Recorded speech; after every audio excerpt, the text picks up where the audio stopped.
I, 26 female, recently moved into my first home. I'm also 4 months pregnant with our first baby. The pregnancy has been very hard. I have horrible morning sickness. It reached a really bad point where I passed out and hit my head, and my doctor admitted me to the hospital for a week.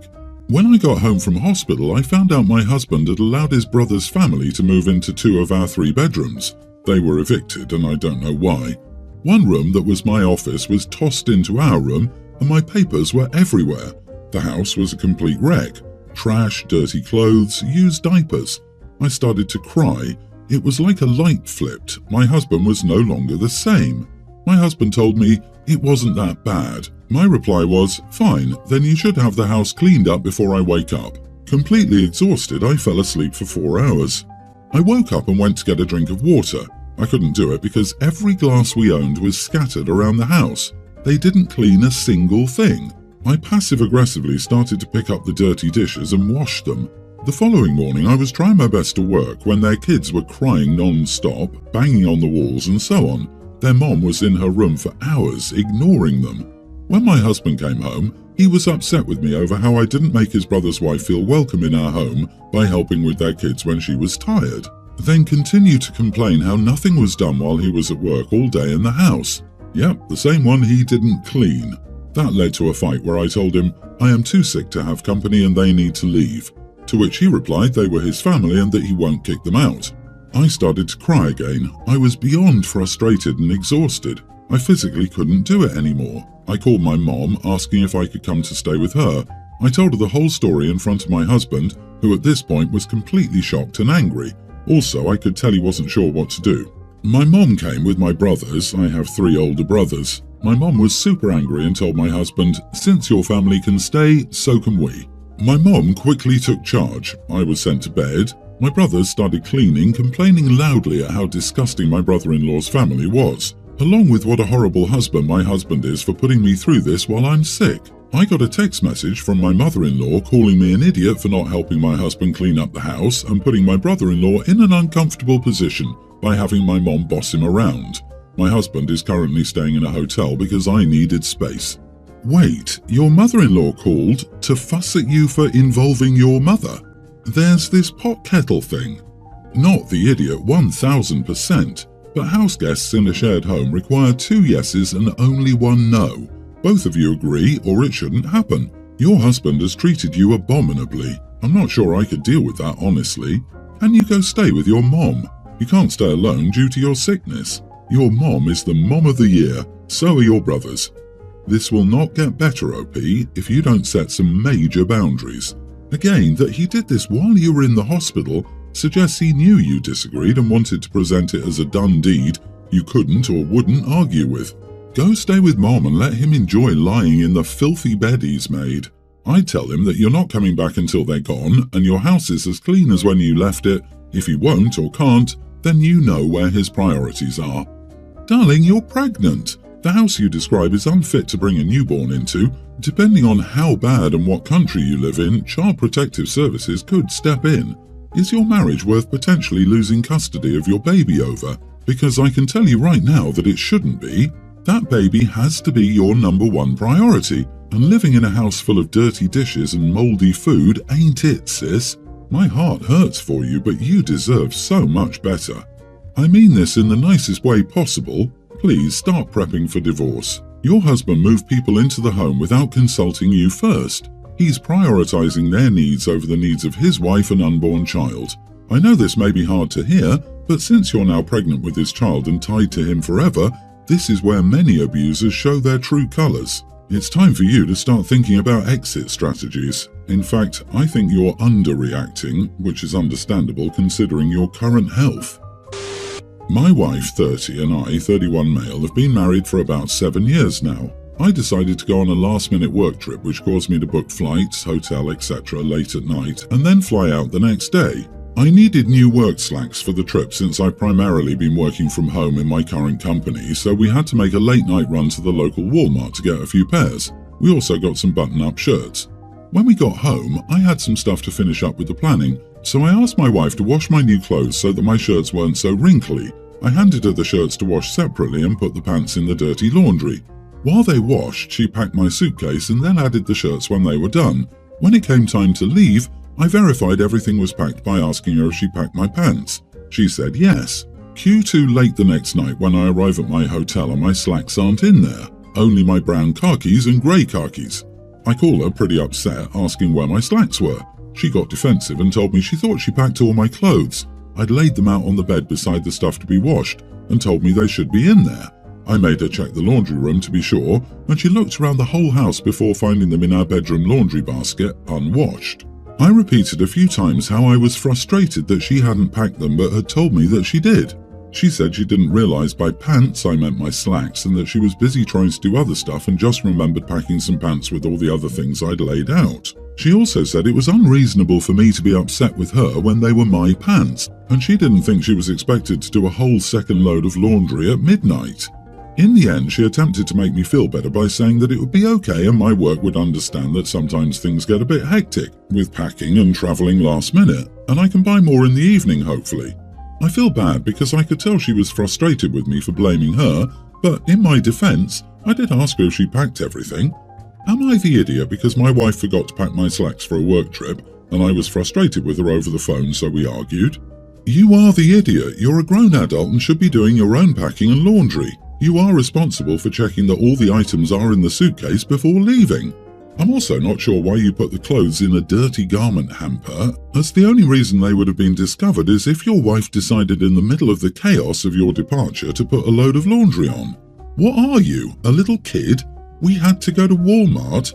Why didn't you go to Walmart? Why didn't you buy some shirts? Why didn't you wash your shirts? Why didn't you pack your suitcase? Since it's your work trip, did you have time to lay it out for her to pack but not pack it yourself? You can blame your wife all you want. You are a major idiot any day of the week. I kept misreading wife as mum, probably because he sounds like a little kid. My friend, you're 31 years old and a fully grown adult. Guess what? You're old enough and hopefully capable of packing your own stuff on your own, including your beloved slacks. Your reaction should serve her as a warning. Not gonna lie, I imagine him going through security and them asking if he packed his suitcase himself. No, my wife did. Cue them opening up and the first thing they see are some divorce papers. You, sir, are an idiot. Your wife is not a mind reader. My 33 female sister, Marnie, 35, has a toddler daughter, Annabelle. I love my niece very, very much, but Marnie sets no boundaries for her. Everything Annabelle does is age appropriate, but as a parent, it's your job to help your child become the best person they can be. When Annabelle doesn't want to do something or needs to get her way, she screams. It's very, very loud and hard to ignore. Marnie and her husband instantly give in. As a mom of 4, I completely understand it's hard to hear your child cry or be upset. And sometimes, yes, absolutely pick your battles. But in others, the toddlers can't win. Around the holidays, Marnie and I often hung out with the kids. At one point, we were headed to an aquarium. Marnie started going one way and Annabelle started screaming. Marnie turns around and heads in a direction that'll add 15 minutes to our route. When I asked why, she said Annabelle likes passing a certain landmark on her way.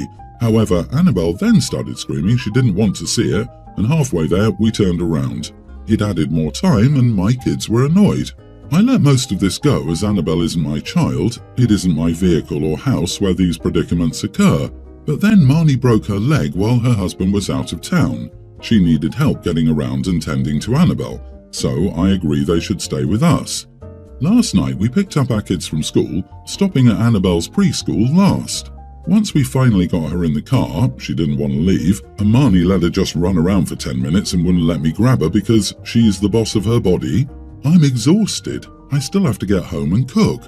As I'm heading in one direction, Annabelle starts screaming for me to go in the other. I calmly explain that way is longer and we don't have the time. Marnie asked me to just make it easier, she doesn't want to hear her scream. Going that way will add more time to our drive. I say no again and keep driving, putting on some kid-friendly music. My kids are trying to distract Annabelle. Marnie starts crying, saying things like, "It's okay baby, we'll be home soon. Oh, I know you're so sad, this isn't very nice." The thing is, Annabelle stopped screaming. Keep in mind she never shed a tear, just screamed, after 5 minutes when she realized she wasn't getting her way. Marnie later told me that I was horrible for forcing her to listen to her daughter scream. Would it have been so hard not to add stress to her? My husband agrees that I did the right thing, but also pointed out that Marnie and Annabelle are going through a stressful time. Am I the idiot? Not the idiot. That poor kid apparently won't be learning appropriate behavior anytime soon, especially since anyone who teaches it to her will be berated for making her scream. Annabelle needs to be taught good behavior immediately, and Marnie is doing a massive disservice to her child by refusing to parent her. It's clear your sister is a huge problem here. She established early on that Annabelle is in charge, and she's content to take the path of least resistance. The problem is children need rules, and to avoid having to parent, your sister is setting her daughter up for future failure. But you can't change how your sister parents her child. You can only distance yourself from the spoiled brat she's raising. You can only distance yourself. Holy moly, I don't think it's that simple. Your sister and her husband are huge idiots. The level of entitlement your sister has as you're caring for her kid and her. Screw that noise, pun intended.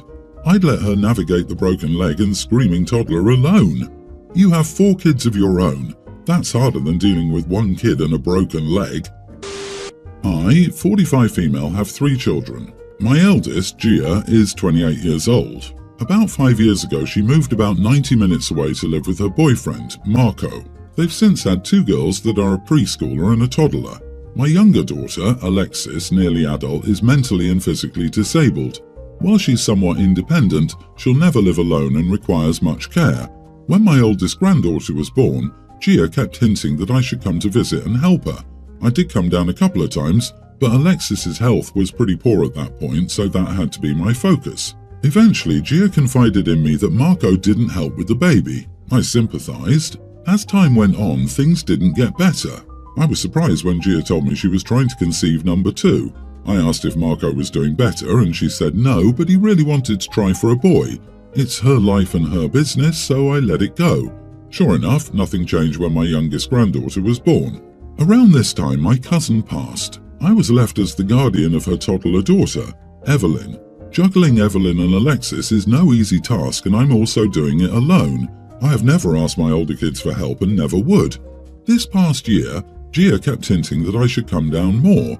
I have a couple of times, but usually say it would be easier for her to come to me. Recently, Gia blew up at me, saying she has no help, and as her mother, I should. I said I was a little busy myself with 1 special needs child and a toddler who went through trauma. I'm always there emotionally, but I can't physically. She said that Marco was no help, and I said she knew what she was getting into this time around. It's not up to everyone else to support her.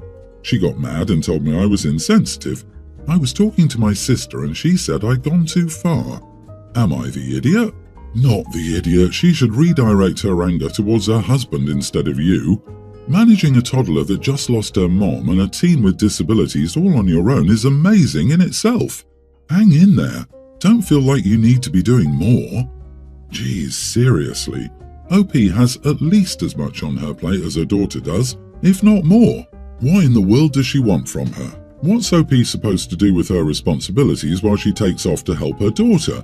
And if OP brings both children with her to her daughters, I don't see how that would be very helpful to her daughter. It would create a house full of chaos. She had a second child with a man she knew wasn't helpful, or frankly a decent father. I can't for the life of me wrap my brain around why she'd do that. But seriously, if he already didn't do squat with the first kid, why would she agree to a second? I know divorce and single parenthood suck, but if you're doing it all alone anyway, why not get rid of the dead weight, instead of keeping him and adding a second kid to a crappy situation?